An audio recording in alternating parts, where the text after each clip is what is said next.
Hello and welcome to Up the Villa podcast. If you're new to our channel, subscribe, drop this video a like and comment your thoughts in the comment section down below on our 0-0 draw against Leicester.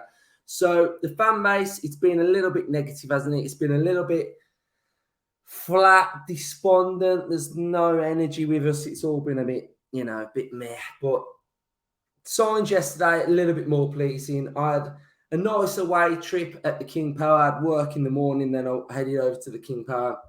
So I had a nice little away day. I had a nice little chat with Max Stokes and Simon before the game. They called it as a draw. They got it spot on. So shout out to them. But, all in all, it was a decent performance with aspects that were very, very pleasing and aspects that were not so great. But there's room to build on it now.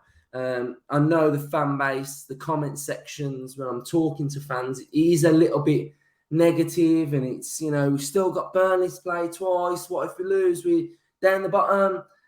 Look, we've still got Norwich to play at home first, which they are shockingly bad. So I think 3 points are pending there, in my opinion, and then going into the remaining fixtures, what we got 5 games after that. Come on, we're gonna pick up points. We picked up a point yesterday when most fans expected a loss. So let's start try and be a little bit more positive now and look for the positives. If I can give you the one positive that some of you might need, that the fact that the season's going to be over soon, so you can have a couple of months off and we can clear our heads and go again for next season. But more on to what we saw yesterday. I think it was more of do not lose. Let's not win 5 in a row. Let's go back to basics a little bit. Let's keep it tight at the back. Let's build ourselves on foundations, what we've seen before, and building clean sheets, being a lot more compact, not showing too many overloads. Let's not go in gun-ho, getting caught out, getting into sort of like a basketball style of football. And I think yesterday that was the pleasing aspect for me, especially, was that when I was watching Villa yesterday, I could physically see from the stand what we were trying to do. I could see the shape of the team was a lot better. I could see that we had 4 at the back, the midfield 3, and I could see the shape working and pressing and moving all over the pitch. So for me, that was a pleasing aspect, that it wasn't chaotic. I wasn't watching thinking, what the hell are we doing? It looked like we had a game plan, and it was to keep it tight and to catch them on the break. And I feel like we did do that at times. I think we did have a few good chances, although that area needs to be a little bit more clinical, like what we saw against Spurs. But I think to go to any side in the Premier League and get an away point and to come away with a point is pretty pleasing. If we could do that more often, and Gerrard spoke about it after the game, and I've said it numerous times on this podcast now, that we do not draw enough games. We either win or lose, and that is why we're in the position that we're in right now. Because if you can't win, don't lose. And, I just think we've got to show that level of being more solid and organised and very difficult to beat every single game. We have to be difficult to beat. And I think this season, too many times, we've been a little bit naive. And I think that aspect of our games has got to disappear, basically. So happy with a point, pleased with some of the things that I saw. And we'll go into a little bit more detail now. So 45% of the play in the game yesterday from both sides was in the middle. So it showed that midfield battle was quite crucial. And I felt like we held our own against Leicester. I felt like Dougie Luiz was sitting in. I thought McGinn towards the end of the second half especially really grew into it and started to get a bit of a foothold for Villa and drive us forward, because I thought first half Leicester had a lot of the ball and they were pretty decent, although they didn't carve us open too much. But I felt like second half, I think on the balance of play, I think we probably edged the second half. I think we were the one side towards the end that were really trying to go for it. And I think that was a testament to McGinn trying to drive us forward. And And towards the end of the game, I thought we played well. We had 11 shots, 3 on target, 35% possession, 68% passing accuracy. And our average pass streak was 3. Now, this is one area which I feel like we definitely need to build on. Gerrard wants Villa to be a possession-based football side, but when you're only having an average pass of 3 every single time, that's not really possession-based football. And one aspect of that where I felt like we went a bit of a negative yesterday is I just feel like we overplay the ball. I feel like we force it too much. I feel like we must get to that third pass and feel like we've got to play it forward and play an incisive forward pass. And I think at times we lose possession quite a lot. So I just think sometimes we just need to be a bit calmer and just knock it around a bit and not over force it. And that's one thing that I felt like we did yesterday. We just over force that ball, and then sometimes it just goes long and yeah, it breaks down a little bit. 41% of our attacking came on the left-hand side through Ashley Young. 26% went through the middle, and 33% went through Matty Cash on the right-hand side as well. So, I think we really targeted the left-hand side. And I think like Dougie's, if you looked at Dougie's average position yesterday, it was sitting in as a number 6. So I think that sort of gave us that little bit of a defensive solidity yesterday. So let's go on to some positives. Tim Erebunam came on, which when I saw a player coming on, I thought, the Canberra's coming on now, he's going to shore it up. But, what a testament to Tim that Gerrard is giving him faith and showing him that he has a massive future at this football club. What a thing to say to the player. Like Steven Gerrard, he's bringing you on in that magnitude of a game where it's 0-0. He could have brought on Nakamba, but he didn't. He showed faith to Tim, and I think it was great. And it's great what he said about him after the game. It was an opportunity to put Chambers and Nakamba, but we believe Tim is ready, competing very well with some world-class players, and it's only a matter of time before he becomes a regular in this team. Villa have a good player on their hands, and I think when he came on, I think he just looked silky. He looked silky. I remember him doing a little flick. I remember him getting stuck in, and it looked calm. It looked classy. It looked like he belonged there, and I think we know through watching him in the youth team that there is a player on his hands here, and a really good player. And I think Gerrard's now going to nurture him and pick the right time to bring him in and the right time to play him. I don't think it's the right time to just be chucking him in every game. That doesn't work at this level. I think you've got to work it out and pick the right moments and build them up a little bit like what we've done with Jacob Ramsey. I mean, Ramsey's 20 years old. Erebunam's 18. So if there's some shining lights from this season, it's the fact that we've got Jacob Ramsey, one of our own, who has had a real great season. I mean, 20 years old. Yes, I think some fans think maybe he needs a bit of a break or a bit of a rest from the side, but the kid's 20. He's 20, and the things that he's done this season, at the start of the season, he was just a bit part player. He was a player that was sort of like in and out, weren't he? He wasn't a starter.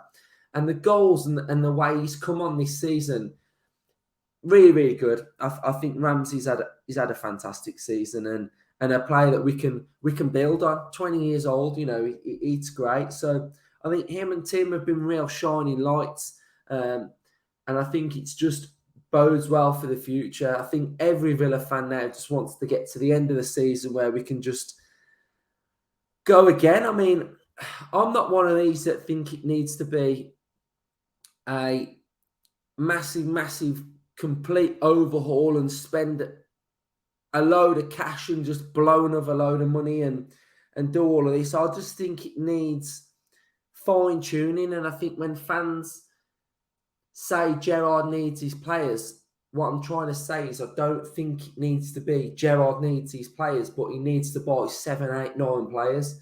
I think when people are trying to explain that Gerrard needs his own players, I think it's certain attributes when you watch Gerrard's system and Gerrard's style of play with what we're trying to do at Villa.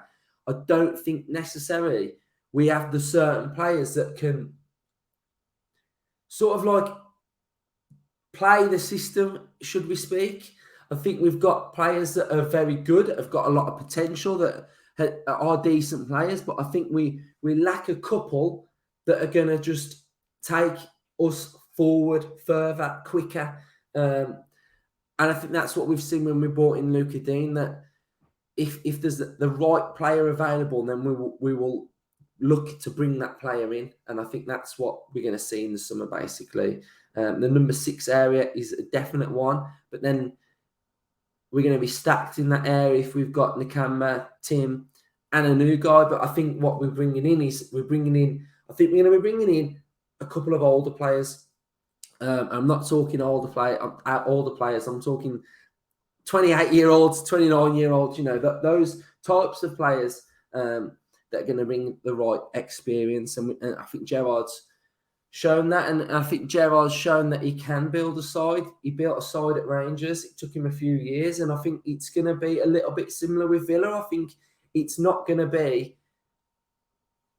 I just don't think it's just going to happen overnight, and I think we need to just take stock in the summer, just rebuild, and have a real good pre-season. Because I think, you know, someone on Twitter asked me like yesterday, put in one word what Gerrard had brought to Villa. And I think that's a bit of a poor question, because I think it's been difficult. Like, I think any manager that is coming in mid-season, he's coming in for a reason. He's coming in because what they've been doing in that season prior hasn't been good enough. There's been technical flaws in what has been happening at that football club. And when Gerrard came in, we weren't playing great football. The football wasn't very good. And we'd lost 5 games in a row, and we was in a bit of a rot, and the confidence was on the floor. Now, Gerrard's had to pick that confidence up and salvage the season and get us to stay up, basically. But what's happened up and down through the season, we've seen similar traits to what was happening prior to when he was here, which it's just a technical fundamental flaw with the squad. And I think until that sort of gets ironed out a little bit, that's when we're going to start climbing the table. And I just feel like the one thing that Gerrard needs is just that reset button in the summer, that he can just reset everything and get everybody onto a clean slate. You know, there's players in this squad now that aren't confident, but come the summer, after a pre-season, they'll come back firing and they'll look like different players. And that's what needs to happen. And I think players like Watkins, Ings, Bailey, I think they'll probably get those resets. And I think we will see different players from them. I think yesterday, Bailey, a lot of players saying he was crap. I don't necessarily think he was. I think yesterday he had a bit of a job to do. He had to stay compact. He had to fight and work hard for the team. He had to, when he had the ball, he had to sort of like try and make something happen at times. Yes, he missed that chance in the first half, but I'd like to look at Bailey now and be a little bit more positive and think the aspect that most Villa fans have of Bailey is that he doesn't track back. Whereas I felt like yesterday he did. So I felt like Bailey worked really hard for the team yesterday. And I think, again, in pre-season, Bailey will get better. And I think we've spent £30 million on Bailey and we're yet to see the best of him. So I think we're too haphazard as a fan base to be like, he's shit, he needs to go, he needs to be sold. Where I think in time, we'll become okay. We will come okay. An area that I think we need to work on, corners and set pieces. We need to be more ruthless from them. I think we need to just offer a little bit more. I think we need to be a little bit more aggressive. We've got some big players that play for Villa. And I think at times we're not aggressive enough and we need to be doing better. I think we definitely need to be doing better. I think Konsa and Ming's goal return probably should be a little bit better from corners and set pieces. So I'm going to give you my player ratings. Drop your player ratings in. You might disagree. You might agree. Doesn't matter. Just drop yours in. I'd love to hear your thoughts. It's all opinions, so just drop your opinions in there as well. So I've gone pretty solid across the board. So I'm going to go with, bear in mind, I felt like we did a job. So that's my thought process. Martinez, 7. Didn't have much to do, but I felt like what he did have to do, the free kicks he had to save, decent. I'll go with Matty Cash, 6, Konsa, 6, Mings, 6, Ashley Young, 7. For me, my man of the match yesterday for Aston Villa was Ashley Young. I felt like our boy Young, 200 appearances for the football club. I know in the comments before, everybody was a little bit worried, but I felt like he had a real good game yesterday. A real good game, Ashley Young did. I'll go Luis, 6, Ramsey, 6, McGinn, 7. I felt like the 3 midfield worked hard, worked well. These ratings would be bumped up if we won the game and if they made attacking contributions more. I'm going to go Bailey. So I've praised Bailey there. So I'm going to go Bailey, 6 for his defensive work. And I think he was getting in some okay areas. Going to go Coutinho, 5. Just didn't happen for him yesterday, did it? We just, in that aspect, we just don't get him on the ball enough. I think if you get him on the ball, enough things happen, but we didn't. And when Ollie Watkins, 7, I felt like he led the line very well yesterday, and it was more of an Ollie Watkins, what I like to see in a striker. I like to see him peeling off Sonucu time and time again. I liked it when he was sort of like standing the defender up, 1v1, trying to cut in, trying to, be a bit more aggressive. I like that from Ollie Watkins. He had a couple of half chances, so he was getting in and around the right areas. Hold up play, okay-ish. Bounced off his knee and shin a couple of times.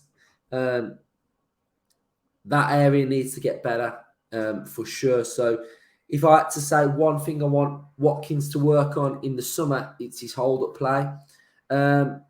Tim Irabuna, when he came on, 7. He gets a 7 from me. He looked assured. He looked like he wasn't out of place. He looked silky. He looked like he got a great stature. And again, Emi Buendia, a 7. Every time he comes on that football pitch, he looks one of the best players on the pitch. He looked class, right? So against Norwich, against his former club, I want to see him in that team. I want to see Emi Buendia starting football matches for Aston Villa because he's class and I really like him. So for me, Buendia starts. So there we have it. There is my match reaction for 0-0 against Leicester. Plenty to build on, plenty to work on, plenty to think about. And yeah, up the Villa. Who watched the boxing? Tyson Fury, uppercut. Oh, class. Tyson, I love Tyson Fury. I've watched Tyson Fury since he was on Channel 5. So I've watched every one of Tyson Fury's fights. And I feel like his career, I've been with him every step of the way. And for me, he is the best boxer out of the lot of them. To go to America, to conquer America, to beat the biggest puncher in Wilder 3 times, he's just class. I mean, Dylan White, I felt like Dylan White scrapped a little bit. He tried to get in there, but he was a little bit flat-footed when he was leading with a sort of a flat foot, and I think he just couldn't get in and amongst Fury. I think Fury boxed him great at distance, and he was just slapping that jab at times, wasn't he? And what a punch that was. What a punch. So I've gone off topic here talking about boxing, but it was a great punch. And I think there's some good football. The F1, I love F1 as well. Absolutely love F1. I love Lando Norris. I love McLaren. So I can't wait for the race. So this is sort of like my perfect weekend. We've got the race as well. So hope McLaren do really well. I hope it's a really exciting race. So there's not many sports that I don't really like, to be fair. So if you want to follow me on Twitter, Luke Robinson 89, you will get to see everything that I like and all my interests. And I'm building on a big number on Twitter as well. So help support the channel, help support the podcast, drop the videos a like. Just make sure you do like the videos, because it just helps push us out onto YouTube a little bit more and pushes it onto the algorithm. And it's just the way YouTube works as well, really. So thank you for watching. We will be back on, when will we be back now? When should we do it? We'll be back on Wednesday or Tuesday. Might go Tuesday live, actually. And then we'll have our predicted lineup episode as well. And then we've got match reaction fan cams from the weekend. So thank you for watching. Up the Villa and keep the faith.